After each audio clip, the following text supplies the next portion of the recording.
की नगरपालिकेच्या निवडणुकीच्या निमित्ताने बीडमध्ये आपल्यामध्ये मी उपस्थित आहे। बंधू भगिनींनो, लोकशाहीमध्ये स्थानिक स्वराज्य संस्थेची निवडणूक हा एक उत्सव आहे।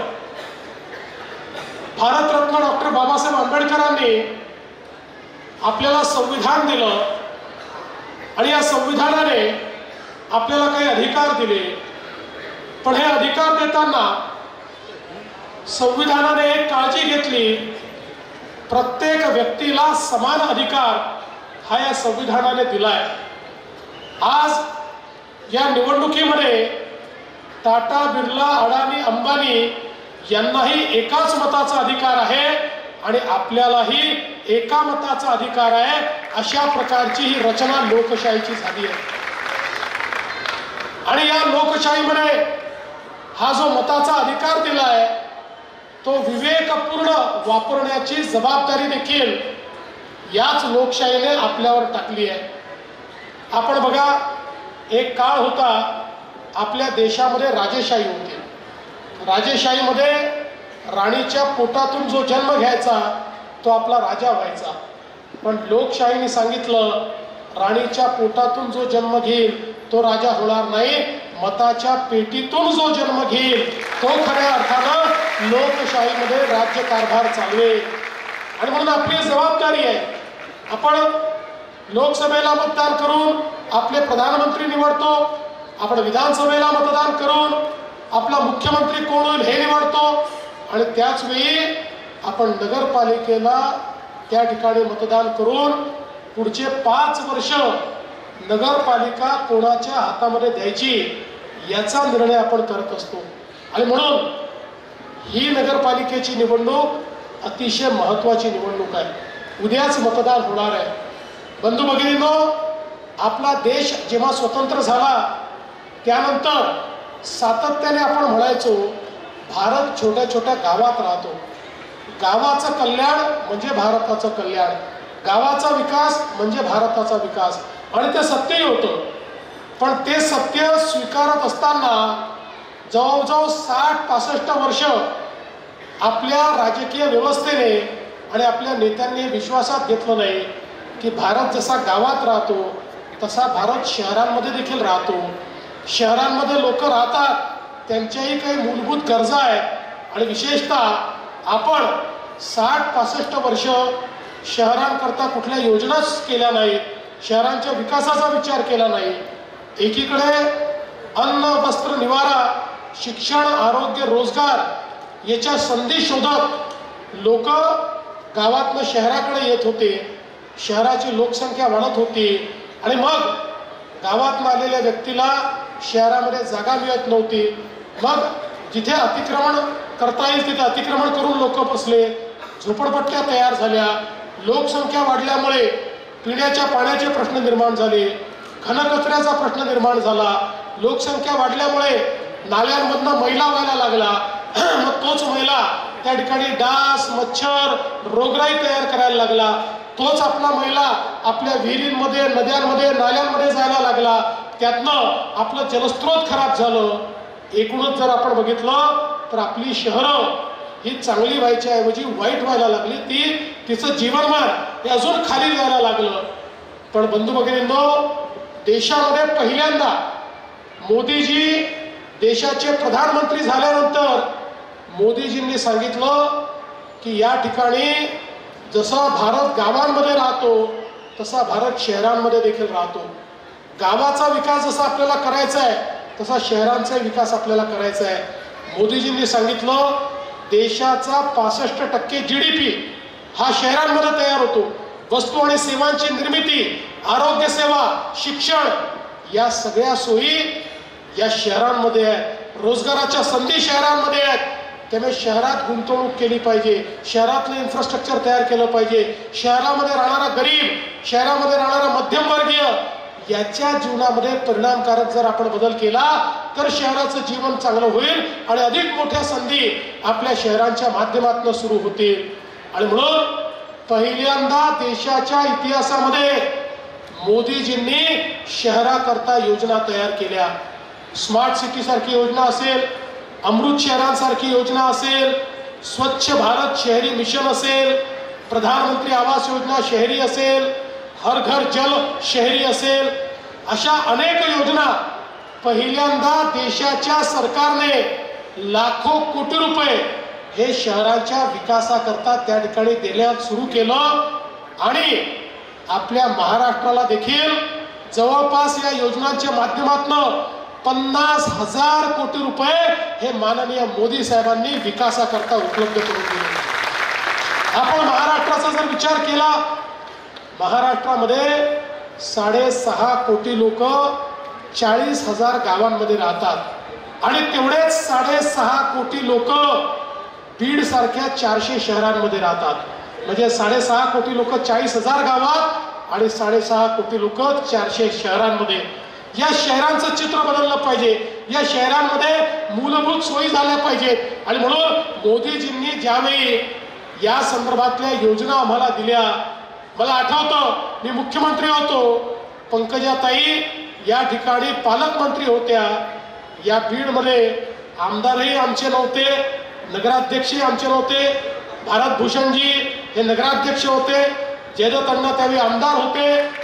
पण आम्ही त्या ठिकाणी कुठलाही भेदभाव केला नाही, कारण बीड सारखं शहर, मी आणि पंकजाताईंनी हा निर्णय घेतला की आमच्या मुंडे साहेबांचं प्रचंड प्रेम असणार हे बीड शहर आहे, हे जिल्ह्याचं मुख्यालय आहे आणि मराठवाड्यामध्ये एक अत्यंत मध्यवर्ती अशा प्रकारचे शहर आहे.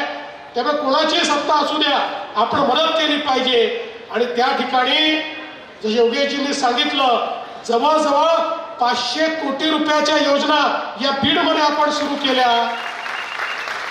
आज बीडचं जे बदललेलं चित्र आपल्याला दिसतं आहे, हे सगळे पैसे माननीय मोदीजींनी आणि त्या काळात आपल्या सरकारने दिलेले पैसे आहेत.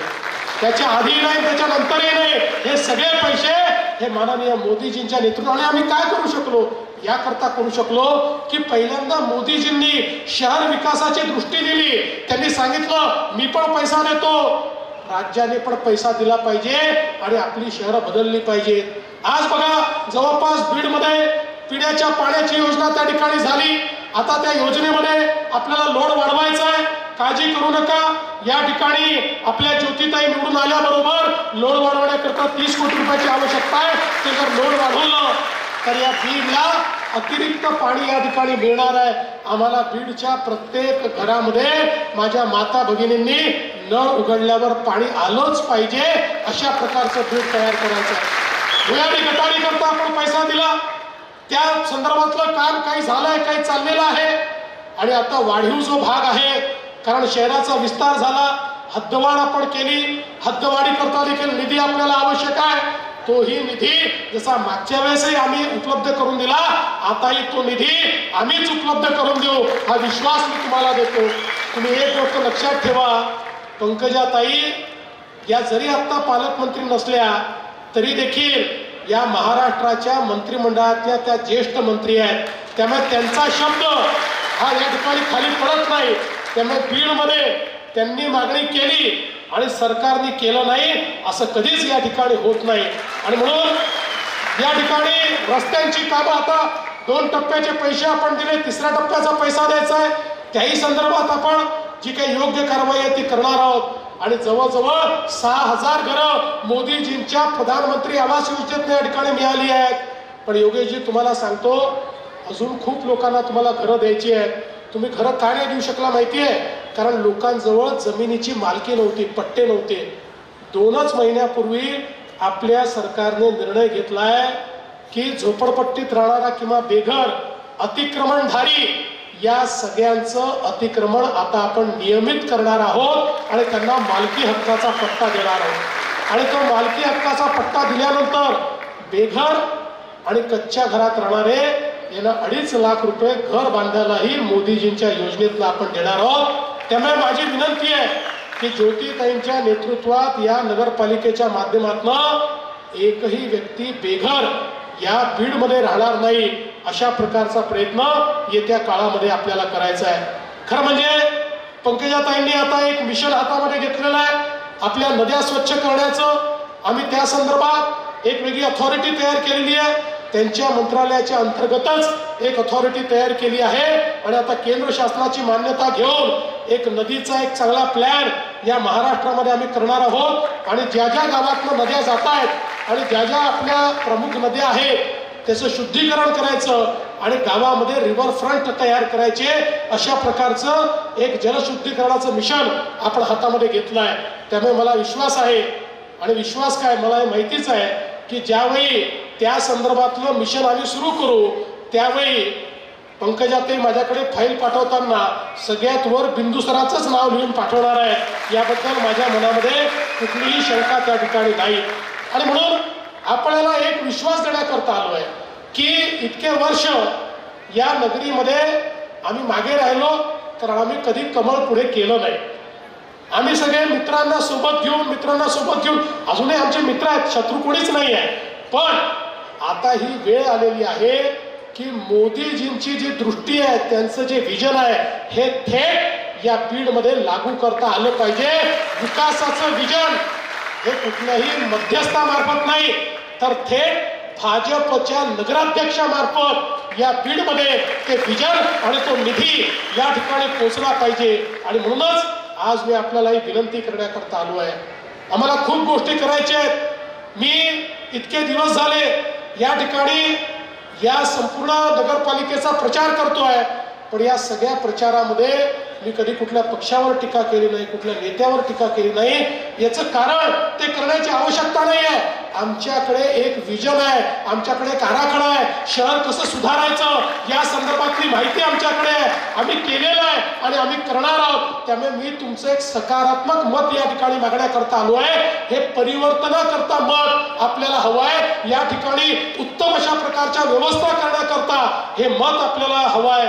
आणि मला अतिशय आनंद आहे डॉक्टर ज्योती घुमरे यांच्यासारख्या एक उच्च विद्याविभूषित ज्या वैद्यकीय माध्यमातून समाजसेवा करतच होत्या अशा एक उमेदवार आज आपण या ठिकाणी दिलेले आहेत आणि इतरही सगळे उमेदवार अतिशय चांगले उमेदवार या बीडमध्ये आपण दिलेले आहेत. आणि म्हणून त्यांच्या माध्यमातून एक मोठा विकास आपल्याला या ठिकाणी घडवायचा आहे. आपण बघा, आम्ही केवळ आश्वासनं देऊन जाणारे लोक नाही आहोत, आधी करून दाखवलंय, पुढेही करणारे लोक. ज्यावेळी मागच्या निवडणुकीमध्ये महाराष्ट्रामध्ये एक मोठा विजय आम्हाला मिळाला आणि आपल्या आशीर्वादानं पुन्हा सरकार तयार झालं, अनेक लोक म्हणायला लागले आता या भाजपवाल्यांना इतक्या जागा मिळाल्या की हे पहिलं काम करतील आणि लाडकी बहीण योजना बंद करतील. 1 वर्ष झालं, योजना सुरूच आहे आणि लाडक्या बहिणींना सांगतो जोपर्यंत तुमचा देवा भाऊ मुख्यमंत्री आहे लाडकी बहीण योजना सुरूच राहील, ती कोणी बंद करू शकणार नाही.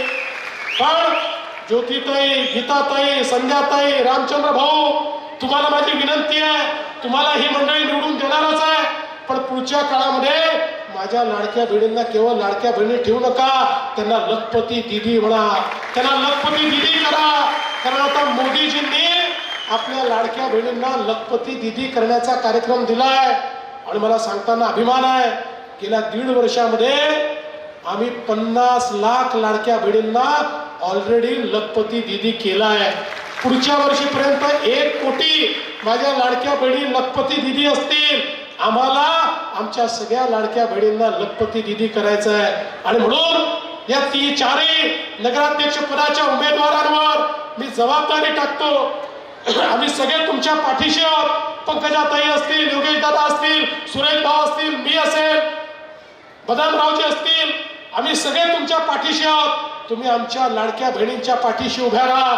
आणि या ठिकाणी योगेशजींनी सांगितलं उमेद मॉल तयार झाला पाहिजे. आमच्या बचत गटांकरता या ठिकाणी एक मॉल बांधण्यात आला पाहिजे. मी आजच तुम्हाला आश्वासन करतो की जरूर या बीडमध्ये एक बचत गटांच्या वस्तूंच्या विक्री करता आपण मॉल बांधू आणि या आमच्या महिलांच्या हाताला काम देऊ. बंधू भगिनींनो, मी आपला अधिक वेळ घेणार नाही. तुम्हाला एवढीच विनंती करण्याकरता आलो आहे, उद्याचा दिवस महत्वाचा आहे. उद्या सगळ्यांना मतदानाला जायचं आहे. कमळ चिन्ह आपल्याला माहिती आहे. मी एवढीच विनंती करतो, उद्याच्या दिवसभरात कमळाची काळजी तुम्ही करा, पुढचे 5 वर्ष तुमची काळजी आम्ही करू, हा विश्वास तुम्हाला देतो आणि माझं बोलणं संपवतो. धन्यवाद. जय हिंद, जय महाराष्ट्र.